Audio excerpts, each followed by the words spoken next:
কিয়ামতের ময়দানে পৃথিবীর সব কিছু যখন শেষ হয়ে যাবে, আদম আলাইহিস সালামের সেই দিন বুঝতে পারবেন।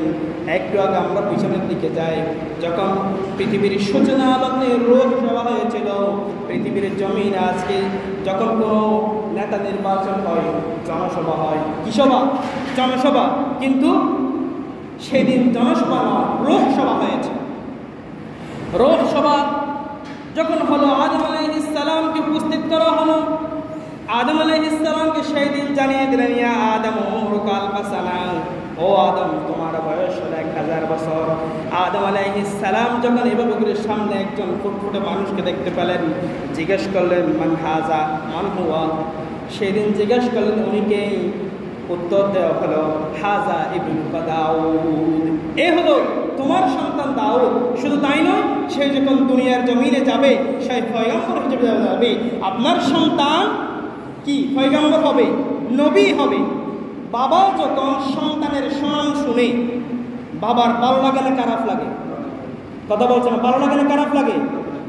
সন্তানের সুনাম শুনলে বাবার খারাপ লাগবে না ভালো লাগবে?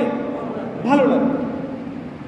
আদম আলাইহিস সালাম যখন জানতে পারলেন অমুক, ওই যে অমুক ব্যক্তিটা, এত ফুটফুটে সুন্দর মানুষটা, তিনি পয়গম্বর হবেন।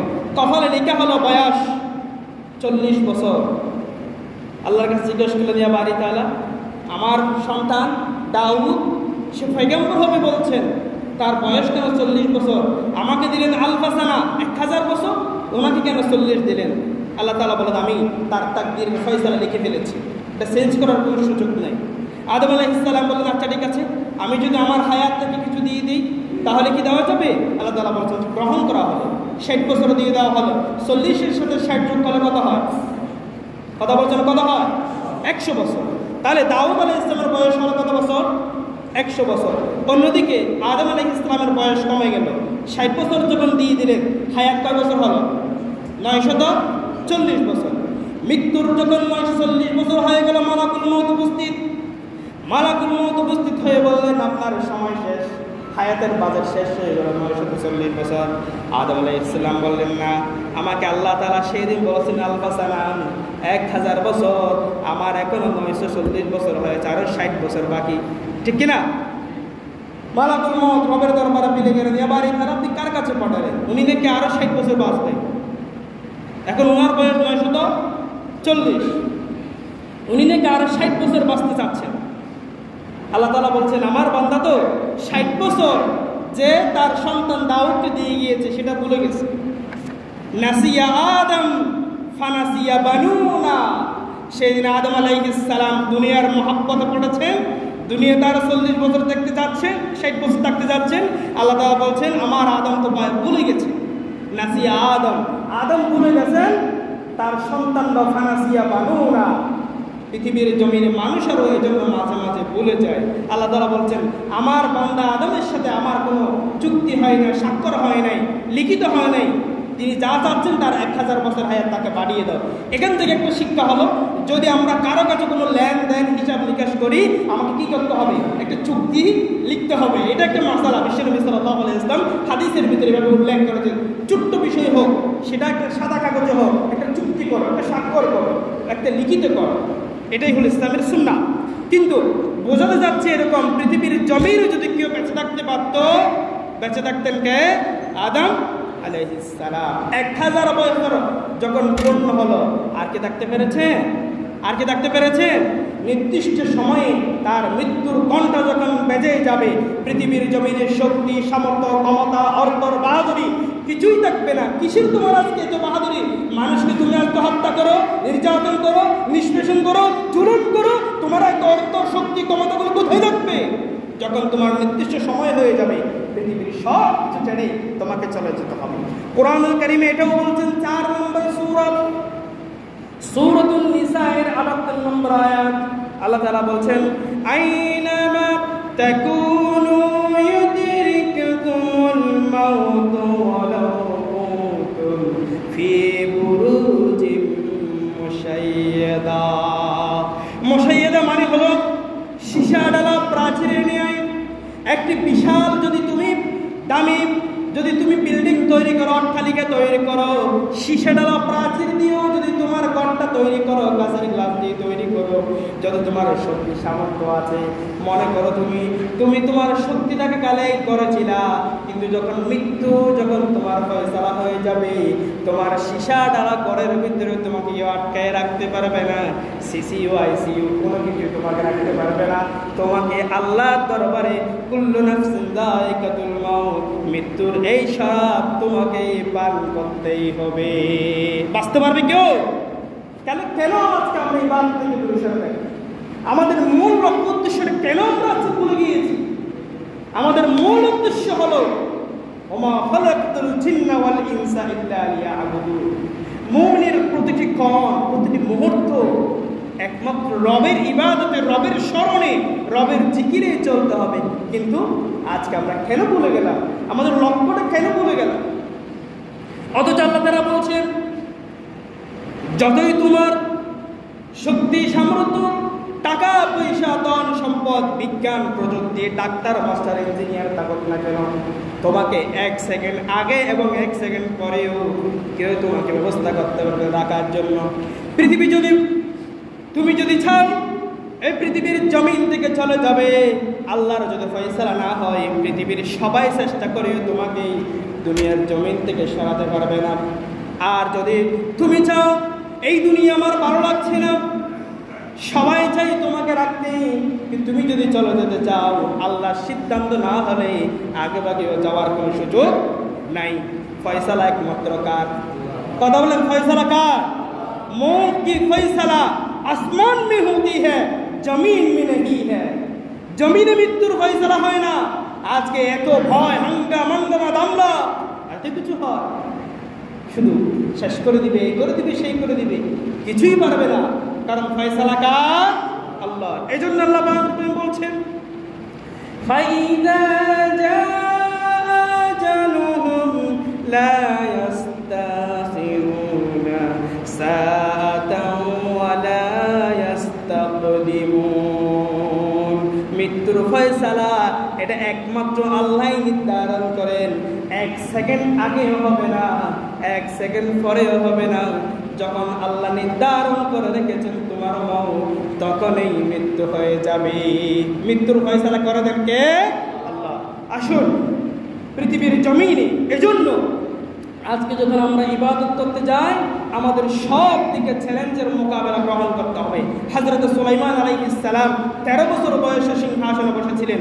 আমি সংক্ষেপে বলছি, সময় খুব কম, 5 মিনিট সময় আছে শুধু। সুলাইমান আলাইহিস সালামের মন্ত্রী চেয়েছিলেন পৃথিবীর জমিনে বেঁচে থাকতে। যখন সে আজরাইলকে দেখতে পেলেন, সে বললেন, সুলাইমান আলাইহিস সালামকে বললেন, আমি এখানে বসে থাকতে চাই না, আমাকে সিন দেশের অমুক জায়গায় পৌঁছে দেন। হযরত সুলাইমান আলাইহিস সালামের কথাগুলো জিন বাতাস সবাই গ্রহণ করত। সুলাইমান আলাইহিস সালাম বললেন, বাতাসকে হুকুম দিলেন, আমার অমুক মন্ত্রীটাকে তুমি অমুক জায়গায় পৌঁছে দাও। যখন অমুক জায়গায় পৌঁছে দেওয়া হলো, সেখানে গিয়ে ঠিক মুহূর্তে তার মৃত্যু হলো। এরপরের দিন এই মন্ত্রী বইটাকে যখন আজরাইল আলাইহিস সালাম যখন উপস্থিত হলেন, জিজ্ঞেস করলেন, আজরাইল, তোমাকে গতকাল অমুক জায়গায় দেখার পর আমার মন্ত্রী কেন ভয় পেয়েছিল, আমি কিছুই জানি না। হযরত আজরাইল আলাইহিস সালাম বললেন, আমি 5 মিনিট পরেই দেখলাম আপনার অমুক মন্ত্রীর মৃত্যু হচ্ছে সিনের অমুক জায়গায়, কিন্তু এখন কেন আপনার জায়গায় মিশরে দেখলাম, আমি তখন বিহম্বর হয়ে গেলাম, এত ভয় পেয়ে গেলাম, আমি 5 মিনিট পরে ওখানে কেমন করে পাবো, কিন্তু দেখলাম ঠিক আমি যখন অমুক জায়গায় পৌঁছে গেলাম, যখন তার কাছে নির্দিষ্ট যখন সামনে গেলাম, আপনার অমুক মন্ত্রীটাকে ঠিক জায়গায় পেলাম। ফয়সালা করে দেন কে? কথা বলেন, ফয়সালা করে দেয় কে? এজন্য আমাদের প্রতিটি কম চলার পথে একমাত্র আল্লাহর ইবাদত করতে হবে। পৃথিবীর জমিনে মানুষ 3 ধরনের গোলামি করে, এক হচ্ছে আল্লাহ, আর একটা হচ্ছে শয়তানের, আর একটা হচ্ছে নফসের। মানুষ যারা সব কিছু বুঝে শুনে জানে, তারা আল্লাহর গোলামি করে। আবার যারা ফেরাউন মার্কা, নমরুদ মার্কা, আবু জাহেল মার্কা, যাদের নফসগুলো নফসে আম্মারায় পরিণত হয়ে গিয়েছে, তারা শয়তানের গোলামি করে, প্রতিটি মুহূর্তে তারা শয়তানের গোলামি করে। আবার নাম্বার 3 হচ্ছে নফসের গোলামি করে। নফস যখন ভালো কাজ করতে চায়, তখন ভালো কাজের নফসে লাওয়ামা, দুদুল্লমান নফস ভালো কাজের দিকে কিছুক্ষণ যায়। আবার যখন নফস বলে কোনো খারাপ কাজের দিকে, তখন খারাপ কাজের দিকে সে দাবিত হয়ে পড়ে। এটা হচ্ছে নফসের গোলামি করে। কিন্তু এই 3 ধরনের গোলামি থেকে আমাদেরকে বাছাই করে নিতে হবে এক ধরনের নফস, এক ধরনের গোলামি, সেটা হচ্ছে আল্লাহর গোলামি। কার গোলামি? আল্লাহর গোলামি। বান্দা যখন আল্লাহর গোলামি যখন শুরু করে দেয়, শয়তান আবার সব দিক থেকে পাকচক্র নেয়। মুমিন বান্দাকে কিভাবে করে আল্লাহর গোলামি থেকে দূরে সরা যায়, আল্লাহ তাআলা এই কথাটা কোরআনুল কারীমের ভিতরে চমৎকার করে উল্লেখ করে দিয়েছেন। ক্বালা ফাবিমা আগওয়াইতানি লাআকউদান্না লাহুম সিরাতাকাল মুস্তাকিম। বান্দা যখন আল্লাহর পথে যেতে চায়, শয়তান বলে দিচ্ছে, চ্যালেঞ্জ করছে, ইয়া বারিথারা, আপনি আপনার বান্দাগুলোকে জান্নাতে নিতে চান, অথচ জান্নাতের পথগুলোতে আমি পথে বসে থাকবো, আমি কোনো বান্দাকে সিরাতুল মুস্তাকিমের দিকে যেতে দিব না। সে আবার চ্যালেঞ্জ করছে, সুম্মা লাতিয়ান্নাহুম মিন বাইনি আইদিহিম ওয়া মিন খালফিহিম ওয়া আন আইমানিহিম ওয়া আন শামাইলিহিম ওয়া লা তাজিদু আকতারাহুম শাকিরিন। যখন বান্দা সিরাতুল মুস্তাকিমের দিকে যখন জান্নাতের পথে যেতে চায়, শয়তান ওই সময় আল্লাহর কাছে চ্যালেঞ্জ করছে, আল্লাহ আমি যখন ওই বান্দাকে দেখবো সেই জান্নাতের পথের দিকে যাচ্ছে, সুম্মা লাতিয়ান্নাহুম মিন বাইনি আইদিহিম ওয়া মিন খালফিহিম, মুমিন বান্দাগুলোকে সামনের দিক থেকে আক্রমণ করব, পিছনের দিক থেকে আক্রমণ করব, ওয়া আন আইমানিহিম, ডান দিক থেকে আক্রমণ করব, ওয়া আন শামাইলিহিম, বাম দিক থেকে আক্রমণ করব, যাতে করে ওয়ালা তাজিদু আকতারাহুম শাকিরিন, যাতে করে সেই জান্নাতের পথে যেতে না পারে, শুকরগুজার করতে না পারে। এজন্য শয়তান স্পষ্ট ভাষায় বুঝতে হবে, ইন্নাশ শাইতানা লাকুম আদুউম মুবিন, শয়তান আমাদের সামনে পিছনে বাঁয়ে ডায়ে সব দিক থেকে আমাদের আক্রমণ করে উঠ পেতে বসে আছে, যাতে করে আমরা ভালো কাজগুলো করতে না পারি। আল্লাহ তাআলা আমাদেরকে ঘোষণা করছেন, তোমাদের এই জমিনে জীবনটা কাটাতে হবে ভালো কাজের প্রতিযোগিতার মধ্য দিয়ে।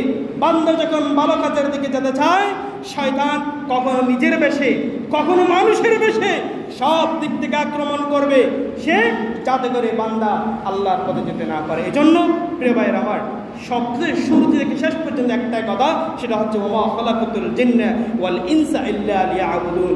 জীবনের প্রতিটি ক্ষণ প্রতিটি মুহূর্ত ইবাদতে কাটা হবে, একমাত্র স্মরণ হবে কার? আল্লাহ।